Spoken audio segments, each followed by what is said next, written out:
हरिओम। मनोविज्ञान की एक शाखा जिसको कॉग्निटिव साइकोलॉजी कहते हैं, यानी संज्ञानात्मक मनोविज्ञान, माइंड के प्रोसेस का अध्ययन करने पर काम कर रही है कि मन कैसे किसी चीज़ को देखता है, कैसे परसीव करता है, कैसे ऑर्गेनाइज करता है, कैसे सेलेक्ट करता है, कैसे अटेंशन डेफिसिट को ठीक करता है। ये जो तमाम सारे मन के जो विकार हैं, उन विकारों से मन को कैसे मुक्त किया जाए, यानी मन के पूरे ढांचे पर काम करता है। अब मन के ढांचे पर काम करने के कारण ही इसे मनोविज्ञान कहा गया, लेकिन मन कहीं फिजिकल फॉर्म में तो है नहीं। जैसे आपके शरीर का अध्ययन किया जाए तो शरीर फिजिकल फॉर्म में है, तो इसकी पैथोलॉजिकल जांच हो सकती है। इसकी विकृतियों को पैथोलॉजिकल इंक्वायरी में आप जान सकते हैं कि आपके शरीर में कोई प्रॉब्लम आ रही है तो क्यों आ रही है। मनोविज्ञान भी मन को छोड़ करके अब फिजियोलॉजी पर ही काम करना शुरू किया। नाम तो साइकोलॉजी है, लेकिन कर वो रहा है फिजियोलॉजी पे काम, क्योंकि फिजियोलॉजिकल चेंज आने के कारण ही, जिसको हम जो रासायनिक परिवर्तन कहते हैं, केमिकल जो ट्रांसफॉर्मेशन कहते हैं, केमिकल चेंजेस कहते हैं, उन्हीं चेंजेस को कॉग्निटिव साइंस में हम अध्ययन कर रहे हैं। मनोविज्ञान यहाँ आ गया है। अब प्रश्न उठता है कि हमारे ब्रेन में इस तरह का जो उथल पुथल हुआ है, या जो एक सिस्टम होना चाहिए, वो सिस्टम के विपरीत क्रिया होने लगी। जैसे हम शांति चाहते हैं, हम अशांत हो रहे हैं। हम खुशी चाहते हैं, हम उदास हो रहे हैं। हम लोगों के बीच अपने आप को बताना और दिखाना चाहते हैं, और हमको सोशल फोबिया हो गया है, जिसको सामाजिक भीति कहते हैं, दुर्भीति। तो इस तरह से इन विकृतियों के साथ हम क्यों खड़े हो गए, इस विषय को जानना हो तो हमें श्रीमद् भगवद गीता के मेटाफिजिक्स और ज्ञान मीमांसा, जिसको एपिस्टेमोलॉजी कहते हैं, इन दोनों को समझना होगा। अर्जुन एक ऐसा व्यक्ति है जो बहुत ही कुशल है, युद्ध क्षेत्र में कुशल है। युद्ध क्षेत्र में अर्जुन का धाराशायी होना ये शारीरिक विफलता नहीं है, ये मानसिक विफलता है। और मानसिक भी न कहिए, क्योंकि मानसिक रूप से वह युद्ध कला में प्रवीण है। ऐसा नहीं है कि अर्जुन को युद्ध करना नहीं आता, उस समय का श्रेष्ठतम धनुर्धर है। पूरे पांडवों में अगर कह सकते हैं युद्ध को जीतने का सामर्थ्य किसी में है, या युद्ध की दशा और दिशा को बदलने का सामर्थ्य किसी में है, तो सिर्फ अर्जुन में है। अर्जुन के सरेंडर होते ही सारे पांचों जो चार अन्य भाई हैं वो सरेंडर हो जाएंगे, चाहे कितने भी शक्तिशाली क्यों ना हो, क्योंकि उस समय का सबसे कुशल योद्धा अर्जुन है।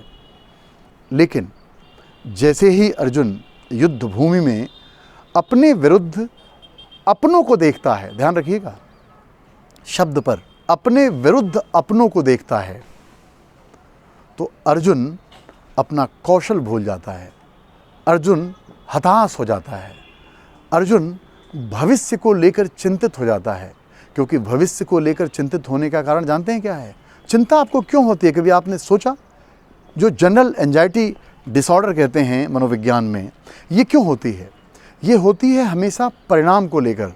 जब व्यक्ति परिणाम केंद्रित हो और परिणाम उसे अनुकूल न दिखाई दे, तो वो चिंतित हो जाता है, और चिंतन करने का सामर्थ्य इसलिए खो देता है क्योंकि परिणाम अनुकूल नहीं है। अनुकूल परिणाम चिंतन करने का कौशल विकसित करता है, तो प्रतिकूल परिणाम चिंता का कारण बनता है। ये बात आपको समझना होगा।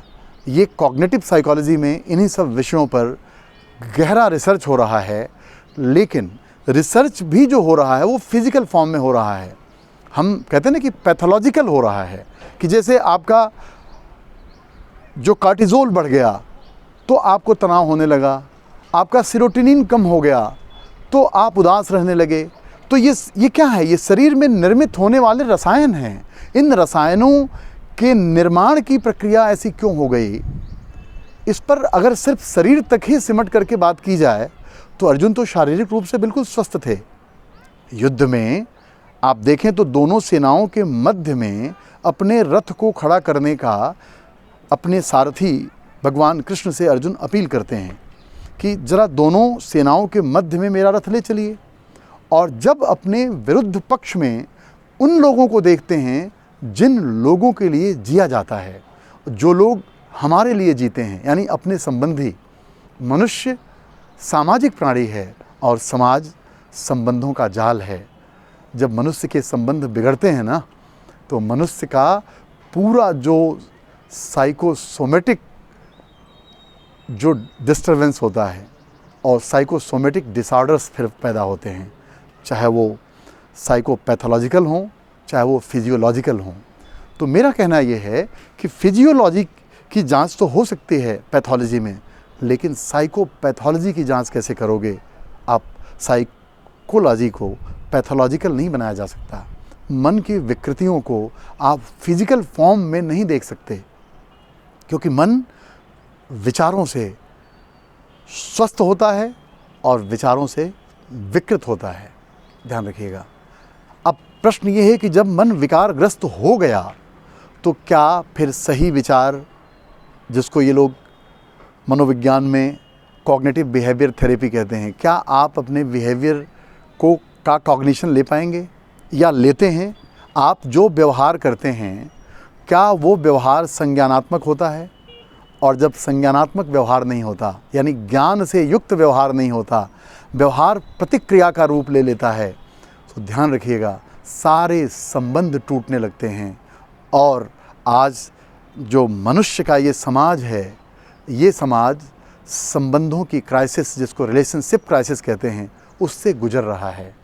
और उसको बचाने के लिए, जिसको सस्टेनेबल डेवलपमेंट नाम दिया गया है, सस्टेनेबल डेवलपमेंट किताबों से पढ़कर, किसी से सुनकर, तथ्यों को इकट्ठा करके, सूचनाओं को इकट्ठा करके सस्टेनेबल डेवलपमेंट नहीं हो सकता। सस्टेनेबल डेवलपमेंट तब होता है जब आपको प्रकृति और आपके सह अस्तित्व का बोध हो। और सह अस्तित्व का बोध तभी होगा जब आप भारतीय ज्ञान परंपरा से जुड़ेंगे, ऋषियों के उस चिंतन परंपरा से जुड़ेंगे जो आज सिर्फ रिचुअल बनकर रह गया है। सिर्फ कहते हैं कि वो जीते जी आपके काम नहीं आ रहा है। पौराणिक कथाएं भी सुनी जा रही हैं मोक्ष के लिए। मरने के बाद हम लोगों के आगे स्वर्गीय लिखते हैं, तो निश्चित ही इसका दूसरा फेज ये हुआ कि जीते जी आदमी नारकीय जीवन जी रहा है, क्योंकि जीते जी तो स्वर्गीय कोई नहीं है। स्वर्ग में जाने की कामना मरने के बाद ही लोग करते हैं, यानी जीते जी नर्क भोगते हैं। और कहते भी हैं लोग कि जीवन संघर्ष है। जीवन में लोग, मुझे तो कभी कभी इस बात पर आश्चर्य होता है कि जो हम बोलते हैं उसका भी संज्ञान नहीं लेते। जैसे लोग कहते हैं कि मर करके ही स्वर्ग पाया जा सकता है। अब बताइए कि मनुष्य जो इतना विवेकशील, इतना बुद्धिमान, इतना वैज्ञानिक विकास कर रहा है, इतना इवॉल्व किया है जिसने, अगर वो ये कह रहा है कि मरने के बाद ही स्वर्ग पाया जा सकता है, तो आप बताइए कि उसकी अपेक्षा तो अन्य प्राणी बेहतर हैं, क्योंकि उन्हें मरने के बाद में स्वर्ग की आकांक्षा है। इसलिए नहीं है कि जीते जी नर्क में भी वो नहीं है। तो मरने के बाद स्वर्ग की आकांक्षा उसे ही हो सकती है जिसने जीते जी सिर्फ और सिर्फ नर्क को देखा हो। तो मित्रों, आप लोगों का अगर लगातार प्रेम बना तो निश्चित ही गीता के एपिस्टेमोलॉजी और मेटाफिजिक्स पर हम लोग एक तत्वदर्शी की भांति विमर्श करेंगे और आपका साथ मिले, अधिक से अधिक लोगों तक इसको प्रसारित करें, तो निश्चित ही हम इस क्रिया को करने में सहयोगी बनेंगे। हमारा भी उत्साहवर्धन होगा और हम लोग एक बहुत नेक काम कर सकते हैं। जो आज जो मनोकायिक बीमारियां या जो मानसिक विकृतियां, जिसको मेंटल डिसऑर्डर कहते हैं, जिससे लोग जूझ रहे हैं लेकिन पता नहीं है उन्हें, और पता तब चलता है जब तक सारा चीज़ बिगड़ चुका होता है। तो फिर इससे पहले कि हम लोग समस्या बन जाएं और समाधान देखने की दृष्टि खो दें, निश्चित आप हमारे साथ जुड़े रहें और इस चैनल को लाइक, सब्सक्राइब, शेयर करें। और हो सके आपके अंदर मेरी बातों को सुनने के बाद कोई जिज्ञासा बने तो प्रश्न भी पूछें। आपके प्रश्नों को लेकर के हम निश्चित इस श्रृंखला को आगे बढ़ाते रहेंगे और गीता के तत्व दर्शन को हम लोग विमर्श करेंगे। धन्यवाद। हरि ओम।